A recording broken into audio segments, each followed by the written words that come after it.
Hello दोस्तों, good morning. आज हम लोग फिर से आ चुके हैं अपने यूट्यूब चैनल आयुष संगीत शिक्षण संस्थान पर। आइए आज हम लोग देखते हैं पकड़ और आलाप के बारे में। जैसा कि आप लोगों को बोर्ड पर दिख रहा होगा, पकड़ पकड़ क्या है इसके बारे में जानते हैं। और दूसरा नंबर में है आलाप। तो पकड़ और आलाप के बारे में जानेंगे कि पकड़ और आलाप कैसे कहा जाता है। पकड़ क्या है? तो देखिए, प्रत्येक राग में कुछ ऐसे स्वर समुदाय होते हैं जिसे सुनकर राग स्पष्ट रूप से पहचान या पकड़ में आ जाता है। कोई भी राग है तो उसमें आरोह अवरोह में जो स्वर लगता है और फिर उस राग में जो गीत बनता है तो उसमें उन सभी स्वरों का प्रयोग होता है। तो उन्हीं स्वरों में से कुछ ऐसे स्वर होते हैं, ऐसे स्वर का कलेक्शन होता है, यानी कि एक स्वर्ण माला बन जाता है, स्वर माला बन जाता है। तो उसी से पकड़ में आ जाता है कि यह कौन सा राग है। यानी कि उस राग में जो आरोह और अवरोह में स्वर प्रयोग हो रहे हैं तो उस राग में केवल वही स्वर का प्रयोग होता है, और उसी राग को बजाने का या उस राग में जो स्वर लगता है, स्वर को बजाने का या गाने का जो तरीका है, तो उसी तरीके में जो स्वर का प्रयोग होता है ना, उसी स्वर समुदाय से पकड़ का पता चलता है। कैसे? तो आगे देखिए, उदाहरण में दिया होगा। अतः राग में लगने वाले वह विशिष्ट स्वर समुदाय जिससे हम राग को पकड़ सके, पकड़ कहलाता है। तो पकड़ क्या है? जैसे देखिए, राग भोपाली है, उसमें सा रे ग प ग ध प ग। आप लोगों को पता होगा राग भोपाली में आरोह में कौन सा स्वर लगता है। यहाँ देखिए, मैं लिख रहा हूं राग भोपाली। तो राग भोपाली में सा है, रे ग प ध और ये सा तार सप्तक का।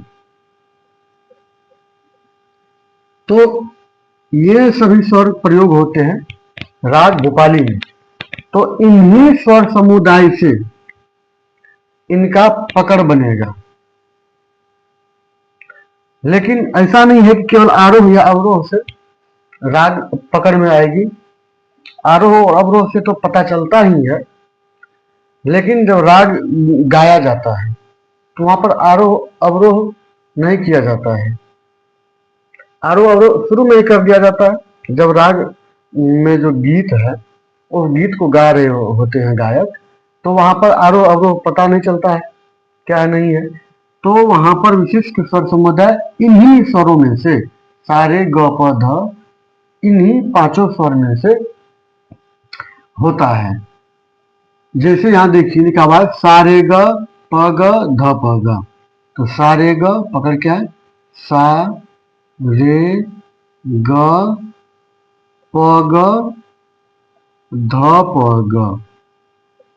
ये देखिए, ये सा हो गया, रे हो गया, ग यहाँ से प ले आ गया, फिर ग का प्रयोग हुआ है, ध यहाँ से ले आ गया है, फिर प का है प्रयोग, फिर ग का प्रयोग है। तो इसी तरीके से जो आरोह और अवरोह में स्वर लगते हैं उन्हीं स्वर समुदाय में से कुछ एक समझ लीजिए कि तरीका जो गाने का होता है ना, वो तरीका जो गाने का बजाने का, लेकिन इन्हीं स्वरों में से कुछ स्वर समुदाय होते हैं उनसे पकड़ में आता है। जब राग के बारे में डिटेल से बताएंगे तो और ज्यादा अच्छा से समझ पाइएगा पकड़ क्या होता है, क्योंकि हर राग का पकड़ होता है और हर राग, जितने भी राग बताया जाएगा उनमें सारे रागों में पकड़ भी बताया जाएगा। तो यहाँ पर देखिए, पकड़ का डेफिनेशन क्या होगा। तो राग में लगने वाले वह विशिष्ट स्वर समुदाय जिससे हम राग को पकड़ सके, राग कहलाता है। यानी कि जब राग गाया जाता है तो कुछ उसमें ऐसा स्वर समुदाय होता है जिससे पता चल जाता है कि ये इस राग का स्वर है। यानी कि यह स्वर जो गाया जा रहा है तो इस राग का है।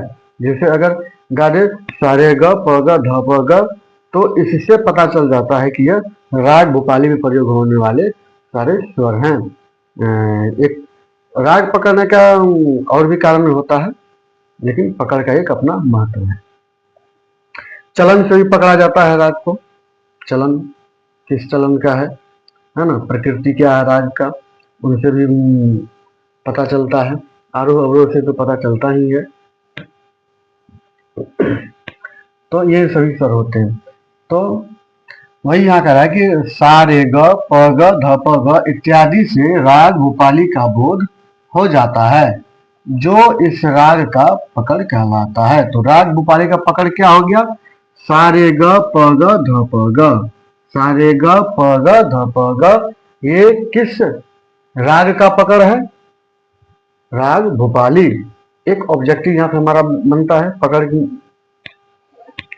में, तो एक ऑब्जेक्टिव बन जाता है। तो यही सब इसी टाइप से पूछता है, दे देगा आपको स्वर समुदाय वहां पर, और 4 ऑप्शन रहेगा, राग भूपाली, राग कल्याण और भी राग बिलावल, और इनमें से कोई नहीं और कुछ भी दे देगा। तो आपको पहचानना है कि सारे ग प ग ध प ग ये किस राग का पकड़ है? तो ये है राग भूपाली का। यह कब होगा? तो जब राग को आप लोग हारमोनियम पर प्रैक्टिस कीजिएगा तब होगा कंप्लीट। वैसे थ्योरी पढ़ने से ये पकड़ जल्दी पकड़ में नहीं आएगा, समझ में नहीं आएगा, वो प्रैक्टिकल करने पर पकड़ आएगा। चलिए, आई होप आप लोग पकड़ समझ गए होंगे। अब आलाप चलते, आलाप क्या होता है? तो शास्त्रीय गायन के आरंभ में किसी भी राग का स्वर विस्तार या उसका प्रसार आलाप कहलाता है। जब राग को गाना शुरू करते हैं गायक, तो जिस राग को गाते हैं तो उस राग में जो स्वर प्रयोग किए जाते हैं, जो जो स्वर उस राग में प्रयोग किए जाते हैं, उन्हीं स्वर को विस्तार किया जाता है। जैसे यहाँ देखिए, जैसे सारे ग प ग ध प ग है। अब सीधा यहाँ समझिए कि राग भूपाली का आरोह में सारे ग प ध सा है, लेकिन उसका पकड़ जो बना है तो सारे ग प ग ध प ग, सारे ग एक क्रम से आया है, लेकिन उसके बाद पहले प फिर ग, यानी उल्टा कर दिया है, फिर ध को लिया है, फिर प फिर ग, फिर वहां से उल्टा लिया गया है। तो इसी टाइप से स्वर का विस्तार होता रहता है। वो जब राग भूपाली या जब राग के बारे में बताते जाएंगे तो तब उसके आलाप के बारे में बताएंगे कि कैसे आलाप लिया जाता है और कैसे पकड़ बनता है। तान भी है इसका, जैसे राग भूपाली का सारे ग प ध सा ध प सा सा ध प ग रे सा, ये राग भूपाली का तान है। तो इसी ये भी तान भी क्या है? स्वर विस्तार ही है, यानी स्वर का जो ना बार बार उलट पुलट करके बजाने का तरीका है। जैसे तबला वादक तालों का उलट पुलट कर कायदा बजाते हैं, उसी प्रकार इनका ये तान होता है। तो स्वर विस्तार, स्वर का विस्तार कर दिया जाता है। जैसे राग भूपाली में 5 स्वर लगता है, तो 5 स्वर को मिला जुला के पूरा विस्तार कर दिया जाता है थोड़ा लंबा टाइम तक, तो वो हो जाता है आलाप। क्या कहता है कि यह राग के आरोह एवं अवरोह में लगने वाले स्वरों, उसके वादी संवादी तथा उसकी प्रकृति का आधार लेकर किया जाता है। अब जो स्वर विस्तार होता है तो किस कसौटी पर?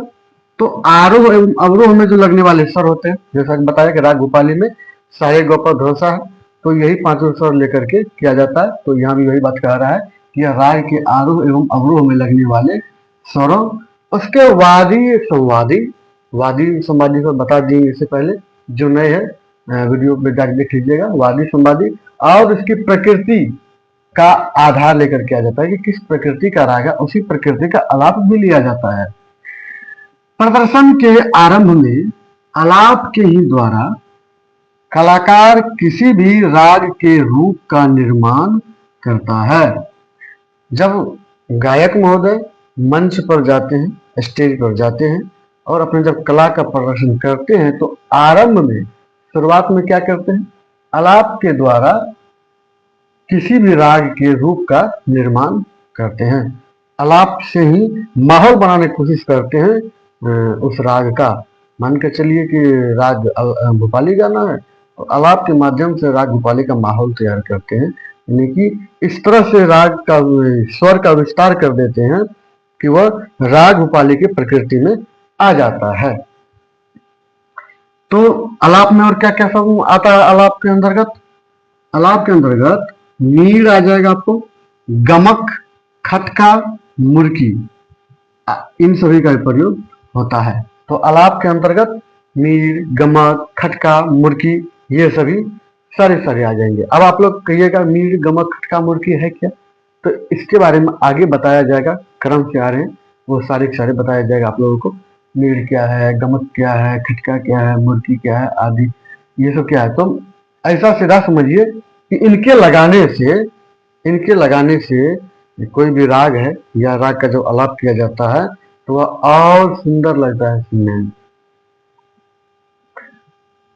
तो यही है आपका आलाप। तो आलाप क्या है? स्वर का विस्तार करना ही आलाप है। बस उसी स्वर को अदल बदल के माहौल बनाया जाता है। तो माहौल बनाने का यानी कि आलाप का नियम क्या है? तो राग के आरोह एवं अवरोह में लगने वाले स्वरों, वादी संवादी तथा उसकी प्रकृति का आधार लेकर आलाप किया जाता है। और प्रदर्शन के आरंभ में आलाप के द्वारा कलाकार किसी भी राग का माहौल तैयार कर देते हैं, यानी कि राग का रूप का निर्माण कर देते हैं। मीर, गमक, खटका, मुर्की ये आलाप का ही भाग है। तो इसको जरूर याद कर लीजिएगा, मीर, गमक, खटका, मुर्की इसका भाग है, तो आलाप का ही भाग है, ये ध्यान में रखिएगा। तो आई होप आप लोग समझ गए होंगे पकड़, आलाप। आप लोगों की आगे एग्जाम तैयारी 4 आने वाली है, तो आप लोग जम के तैयारी कीजिए, मेहनत खूब लगन से कीजिए। तो फिर आगे चैनल को भी बढ़ाइए, मदद कीजिए। हम भी आप लोगों के हित के लिए काम कर रहे हैं और आप भी थोड़ा सा हमारे हित में काम कर दीजिएगा। चैनल सब्सक्राइब कर दीजिएगा, नए हैं तो, पुराने हैं तो वीडियो को फैलाने में मदद कीजिए, चैनल को विस्तारित करने में मदद कीजिए, आगे अपने साथियों को भेजिए, सब्सक्राइब करवाइए दोस्तों से और उनको भी दिखाइए वीडियो कि उन्हें कैसा लगा, उन्हें समझाइए। तो चलिए, अब आप लोग से इजाजत लेने का समय आ गया है। आप लोग स्वस्थ रहे, दीर्घायु रहे, आपका दिन शुभ हो। मिलते हैं नेक्स्ट वीडियो में, तब तक के लिए जय हिंद।